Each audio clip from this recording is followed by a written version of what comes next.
working on this problem with synthetic drugs. Most of the legislation has been dealt with so far with respect to synthetic marijuana. We've heard a lot about here in our community, but it's all over the state too. Senator Perry, he came with me to the Texas House, but he's now gone to the Senate. And he has a bill that's much more comprehensive than what we almost passed last time, but was killed on some vindictiveness. We do have vindictiveness out between the House and the Senate, and that's what happened. His bill would basically not just take care of the chemicals that they're using right now, but any chemicals basically within those families. So they can change the makeup and it would still be then contraband. But I want to do something that's even, I think, better than the contraband approach, and that is to enable the people perpetrating the harm to be dealt with and held accountable. And we've done some of that. Some prosecutions occurred here in the city using the Deceptive Trade Practice Act. I think it can be beefed up and expanded a little bit, and we'll be able to not only get to those who dispense these lethal, life-threatening, maiming chemicals, but we can get to the labs that are producing them. And so we're working on some legislation with respect to that. On the flip side, though, and I'm going to be pretty bold, if I've heard some people in this community come to me again and again and again with respect to a natural plant that God made, marijuana. There are people right here in the district who are suffering from seizures. They've gone to Mayo's, they've gone to Cleveland, they've gone to various places around the country. They've tried all the pharmaceuticals. And their daughter, in the case I'm thinking of, has 15 to 20 seizures a day. But they went to Colorado. And they went through all the hoops and they tested some of the cannabis oil. And their daughter went 15 out of 20 days without a single seizure.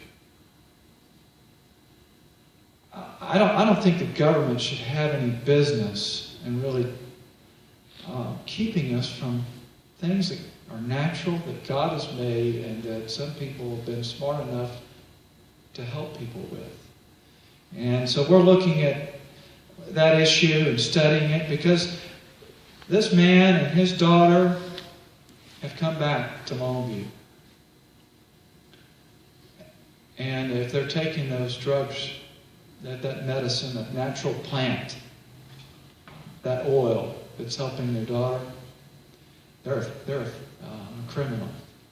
And so I think we need to really think about that and pray about it and study it. Yes, sir. Representative Simpson, in reference to that, my question deals with the confiscation and seizures without conviction. Now, I understand restitution, but I don't think we ought to be paying the state on a non-convicted activity. Is there any movement on that?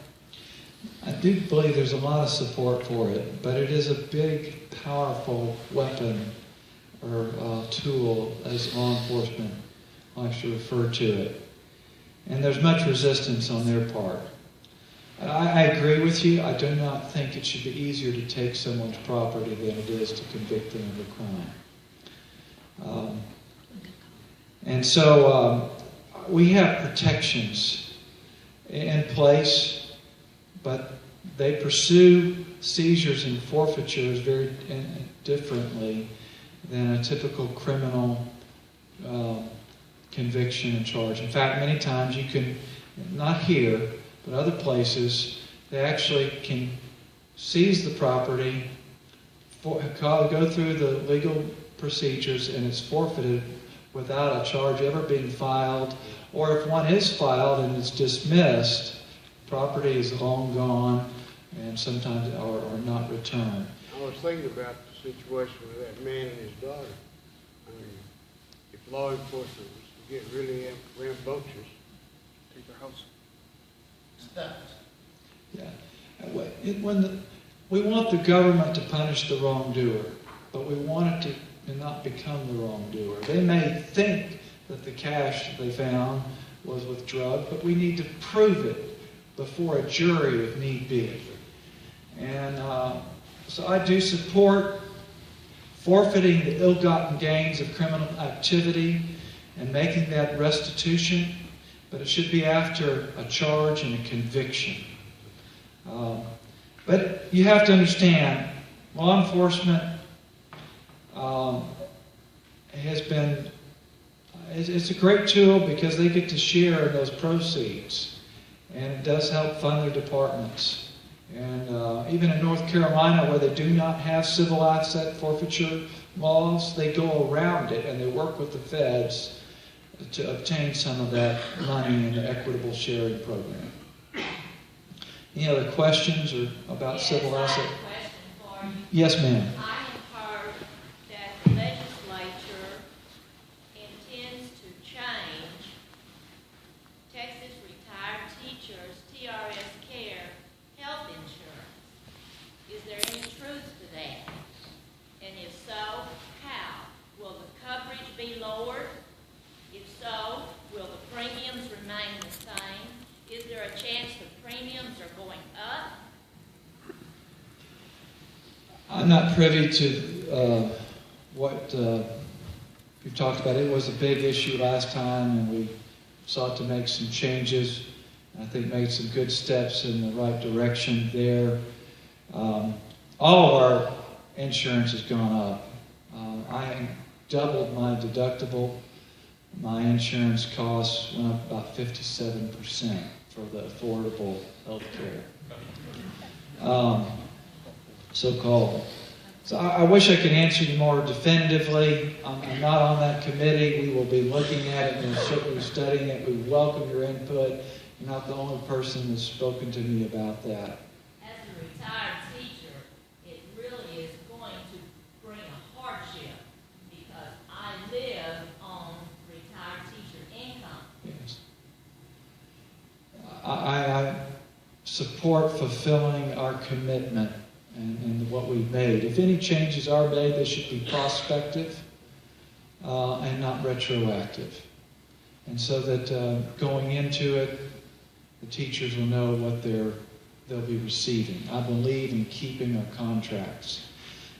Sometimes, though, there are situations where different pensions have been developed and they haven't done it well. We have the Longview Fire, I don't know what it's exactly called, it's associated.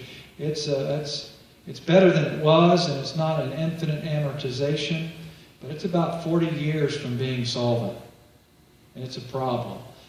Some of the municipalities in the state, they're not going to be able to do it. It's in bad shape, and some reforms need to be made. So we need to be really careful. Yes, sir, Richard. There was some